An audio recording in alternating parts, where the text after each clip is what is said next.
आनंद म्हणजे तुम्हाला हवे असलेले सर्व मिळणे नाही, तर तुमच्याकडे असलेल्या सर्व गोष्टींचा आनंद घेणे आहे. चांगल्या लोकांचा आपल्या जीवनातला प्रवेश म्हणजे नशिबाचा एक भाग असतो, पण चांगल्या लोकांना आपल्या जीवनात टिकवून ठेवणे हे आपले कौशल्य असते. जगाच्या नजरेतलं स्थान क्षणभंगूर असतं, पण स्वतःच्या नजरेतलं समाधान कायमस्वरूपी असतं.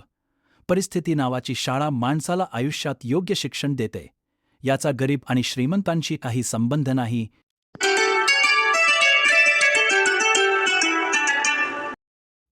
आपुलकीच्या शब्दांनी माणसाच्या मनातील जखम बरी होते.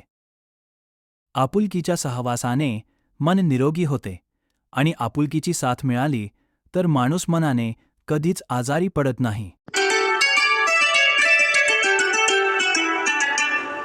विचार आणि ज्ञान हे मानवी बुद्धीचे दोन परिपूर्ण अंग आहेत.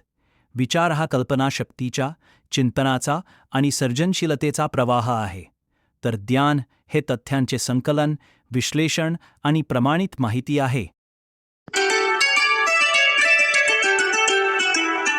प्रत्येक वेळी एकाच बाजूने विचार केला तर समोरच्या चुकीचाच दिसणार. दोन्ही बाजूने विचार करून बघा, कधीच गैरसमज होणार नाही. जन्माला येताना कोणीही आपल्याबरोबर यश आणि सुख घेऊन जन्माला येत नाही.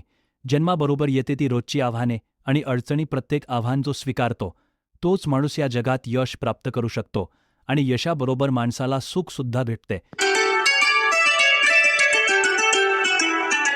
आनंद वाटणाऱ्या ओंजळी कधीच रिकाम्या राहत नाहीत, कारण त्यांना पुन्हा भरण्याचं वरदान परमेश्वराकडून लाभलेलं असतं.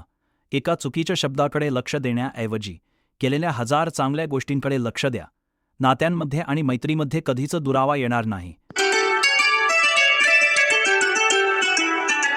सुख हा एक साधारण शब्द वाटतो, परंतु त्यासाठी माणसांची आयुष्यभर धडपड चालू असते आणि त्याच्या शोधातच जीवन संपून जातं.